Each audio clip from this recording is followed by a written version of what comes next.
bancuhan brown sauce. 1 sudu makan demi-glace dan 1 cawan air. Kemudian kita just stir saja. Brown sauce powder, demi-glace powder kita pakai dia. Tetapi kalau nak buat real brown sauce, makan masa 1 hari. Alright.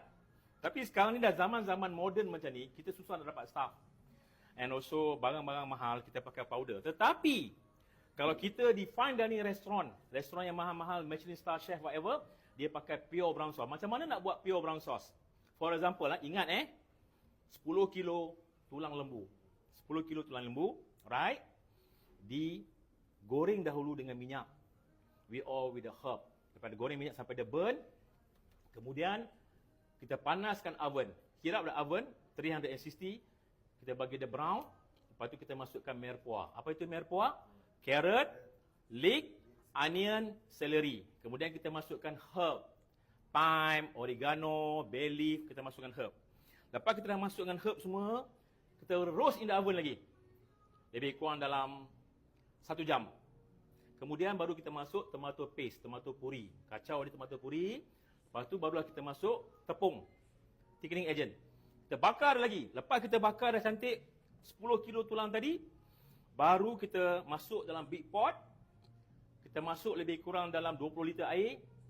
Kita rebus dia. Lepas rebus dia, kita renih dia, kita simmer dia minimum 8 jam. The best, 1 hari 1 malam. Hari ni you boil, you simmer, until tomorrow morning you strain. Okay, so now nak buat yang ini quite simple. Every 1 tablespoon, 1 cup of water. Plain cold water, bukan air panas. Kalau air panas nanti dia kedal.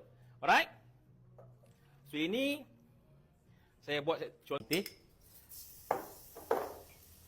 Shallot, bawang merah. Right? Then black pepper crush. Fokus ni dia Black pepper crush, tengok tu. Black pepper crush. Alright? Dan mix herb, oregano, thyme, bay leaf mix herb. Dan saya masukkan bay leaf. That's the way how to do black pepper sauce. Dekat sikit, dekat. Tengok ni betul Right? Dan kita kacau.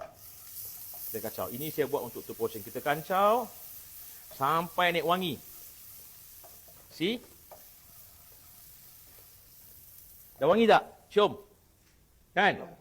Yeah lah, bambu Chicago. Okay, dah wangi. Dan you just masuk this one. Just masuk ni je. Masuk ni. Sorry.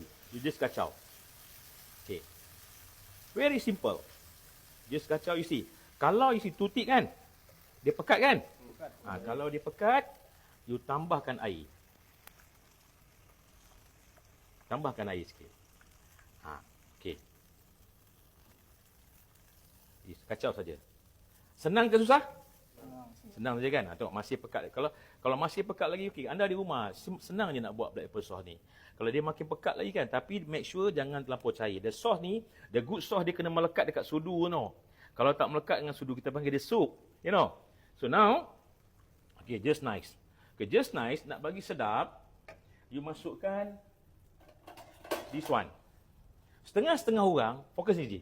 Setengah-setengah orang, dia masuk krim. Bila masuk krim, boleh juga. Tapi sos tu dia pucat, tak cantik. So now, kita masuk this one. Butter cube, see? Butter cube. Bila butter cube masuk kan, kalau you nak buat mushroom soup, nak buat what they call, Allahu Akbar, pumpkin soup, the best add butter cube.